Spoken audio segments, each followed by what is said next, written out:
Welcome to An Apple a Day, a podcast, a resource, a community. Share your experiences and learn from others as we overcome barriers and learn to live a happy, healthy life with a disability. Welcome to the community. Here's your host, Jimmy Apple. Welcome to another episode of An Apple a Day. I'm your host, Jimmy Apple. How you feeling today, my friends? You feeling good? You feeling strong? You feeling better than you did yesterday? Excellent. You can't ask for better than that. I want to remind you, An Apple a Day is brought to you by www.famousapple.com. Famousapple.com is the home site for this podcast, so if you get a minute, check it out. As long as you're tripping around the web, make sure you stop by famousapple.com/group. That's our group page on Facebook. It's an Apple a Day page titled Living with a Disability. You're going to meet some nice people over there. There's a lot of chatting going on, people asking questions, people answering questions. You'll meet some nice people. So if you get a minute, check it out. Hey, we got a pretty good one for you today. I want to ask you, we're always worried about how we're feeling as an adult with a disability. But have you ever wondered how kids feel? I received an email from a young lady who unfortunately was kind of upset that schools are opening up, that the pandemic restrictions are lifting. We're going to discuss that. We're also going to discuss homelessness and Social Security. That's right. I have an update from Social Security about that. And we're going to discuss a fundraiser, a walk and roll to cure ataxia. I have an email about that from Lisa Cole, the ataxia lady. So sit back, relax, and let's get started here.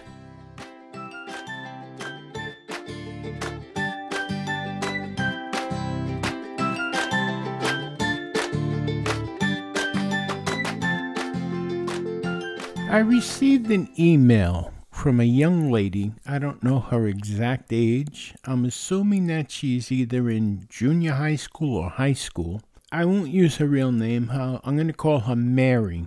And she suffers from MS. Unfortunately, she has to use a walker. And she can't walk on her own. And she has a problem with her hands. She can hunt and peck with one finger to type. She has difficulty, and she didn't mind doing her classes virtually. But now that restrictions are being lifted in her area, schools are opening up again, and she's not looking forward to going back to the classroom. And the reason being is that being home and taking her classes virtually has made her feel, quote unquote, almost normal. And these are her words. Now, when she first told me that she was upset that they were lifting the restrictions, I was like, what kind of person is this? But as she went on and explained, at school she feels like an outcast.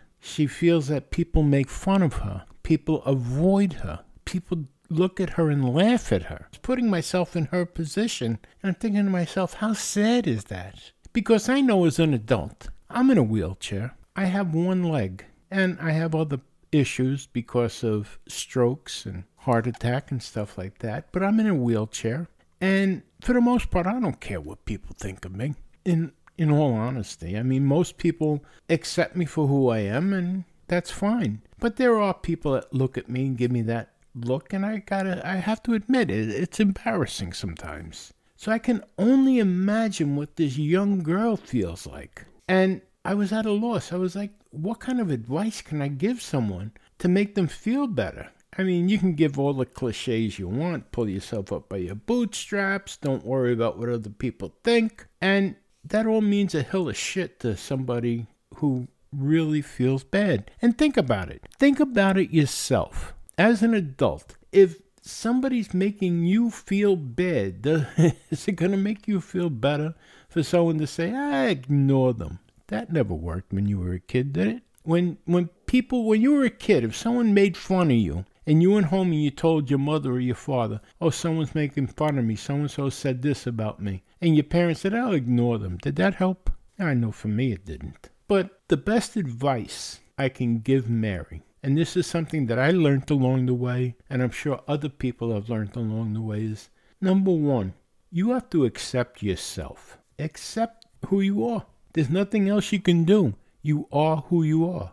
Number two, you have to love yourself. That's it. You are who you are. You have to love who you are. And number three, you have to be yourself. You can't be anybody else. I know for me, I can't be anybody else. I am who I am. I'm me. So you have to accept yourself, you have to love yourself, and you have to be yourself. And I'm going to tell you this right now, from past experience. If somebody doesn't like who I am, the hell with them. Yeah, I know, it can be embarrassing.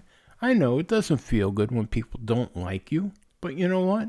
That's life. They want to avoid me? Avoid me. You know what? I never liked anyone that defines me because of my disability. I want somebody to look at me and say, hey, here comes Jimmy. I don't want anyone to look at me and say, hey, here comes that guy with one leg in a wheelchair. Stay away from him. If someone wants to stay away from me, I want them to say, hey, stay away from Jimmy. But be who you are. That's the best you can be. And if people don't like you for who you are, you know what? Screw them. I know it's terrible. That's a terrible thing to say. But you can only be who you are. Be the best at who you are.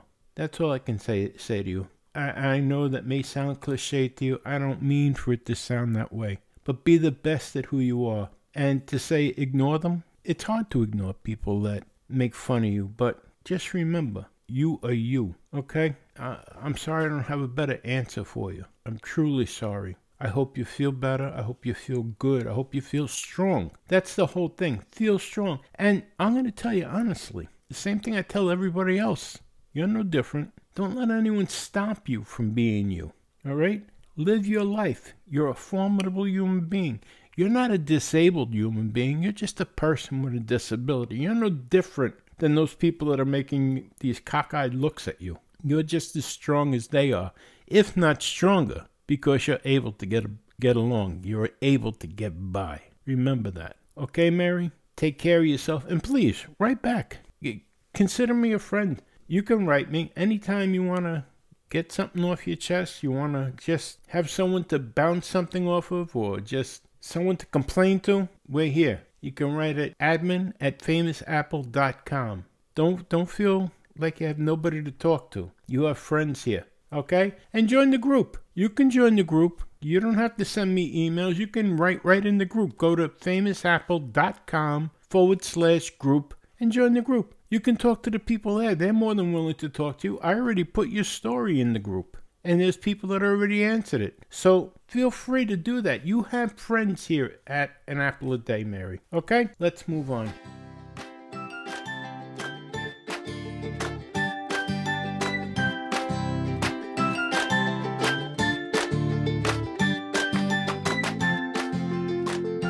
For those who have been following An Apple a Day for any length of time, you know that we are big supporters of the National Ataxia Foundation. Well, they're getting ready for their 4th annual fundraiser. It's being led by our friend who's been on the podcast a number of times, Lisa Cole. She's a support group leader for the Treasure Coast Ataxia support group. And she sent me an email that I want to share with you. She says, hello, we're having our 4th annual fundraiser walk and roll to cure ataxia virtually again here on Treasure Coast in Tradition, Port St. Lucie, Florida. In the past, we had 2-person walk and rolls to cure ataxia, and they were a big success. We hope to have this again in person in the next year. The event will be Saturday, May 15th at Tradition Square in Port St. Lucie, Florida.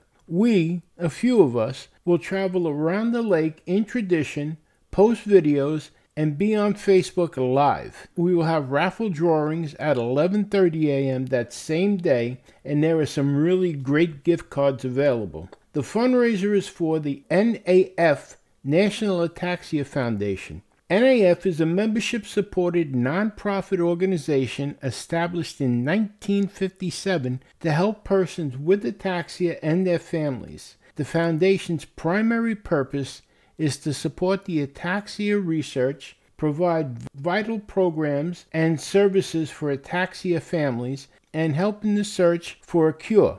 NAF is the only organization in the United States dedicated to the disease that serves all types of ataxia. NAF works closely with the world's leading ataxia researchers, promoting exchanges of ideas and innovation in ataxia discovery.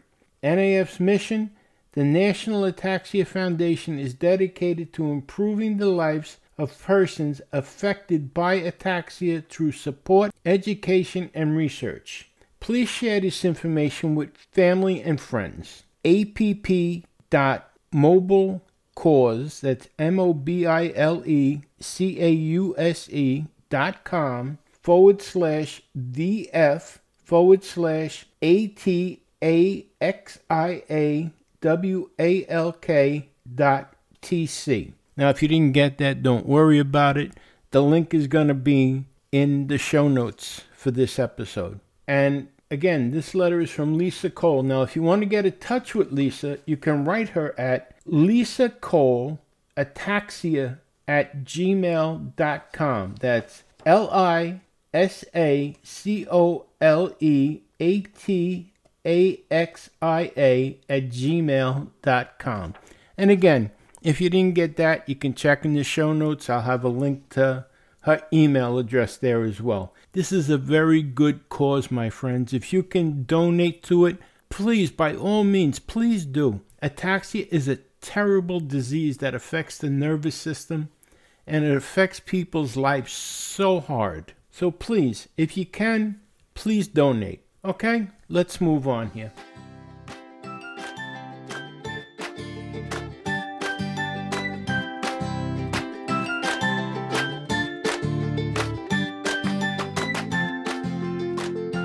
Can you imagine what it would feel like to be homeless as well as being disabled? I can't fathom that. Well, on May 6th, the Department of Social Security's blog delves into this problem. Now, before we go into this blog post, I do want to read a disclaimer from the Department of Social Security. It says, SSA's posting of this blog does not constitute an endorsement or recommendation of any non-SSA organization or author. The name of this blog post is Homelessness and Social Security. It's written by Yvonne M. Perrott.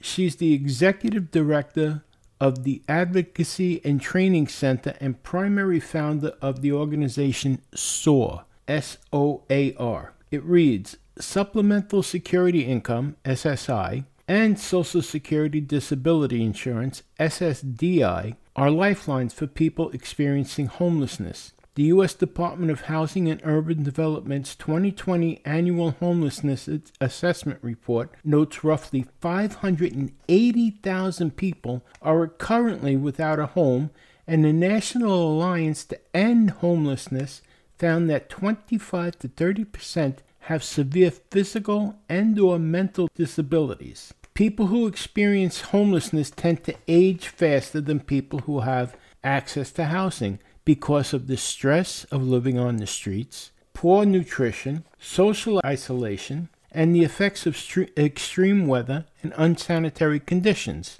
They also often deal with substance abuse disorders along with severe health issues, including diabetes, heart disease, and HIV and AIDS.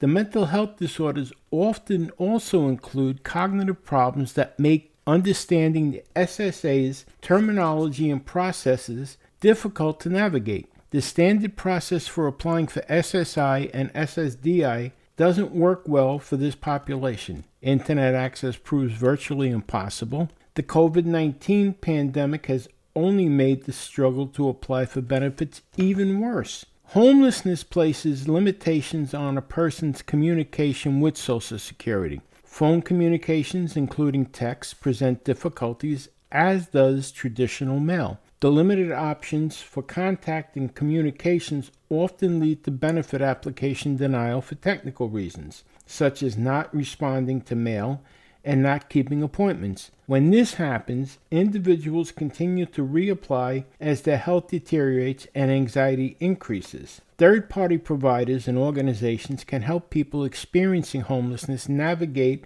the SSDI process for faster benefit payment decisions. They can assist with taking their benefit applications and provide knowledgeable information and support to this underserved community. Third-party groups include legal service providers, SSDI Outreach, Access, and Recovery, or SOAR, trained staff, and protection and advocacy organizations in each state. People experiencing homelessness can often start with contacting the Department of Social Services in their state to learn about other service providers who can help. Community behavioral health program providers may also assist homeless individuals to apply for benefits and submit medical information needed for decision making. Homelessness doesn't have to be an ongoing condition for so many of our neighbors. Let's work together to help those in need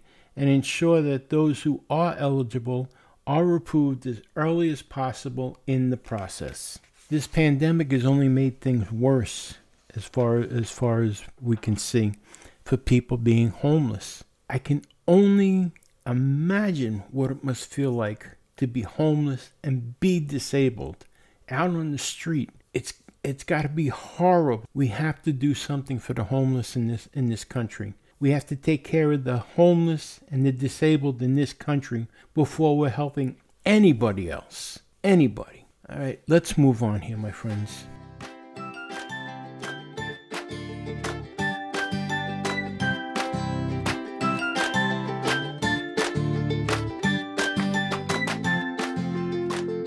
I want to thank you for stopping by today, and I want to remind you of one thing. It's very important. No matter what, things can always be worse. That's right, my friends. Things can always be worse. Right now, there's somebody somewhere wishing that they were in your position. So things can always be worse. Hey, you've been listening to An Apple a Day. My name is Jimmy Apple, and I want to remind you, be good to yourself. Remember to be yourself, love yourself, and accept yourself. You are who you are. You are you. Remember that, my friends. I'll talk to you again. Have a good one.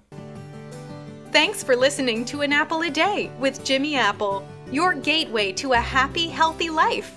Join our community at www.famousapple.com. See you next time.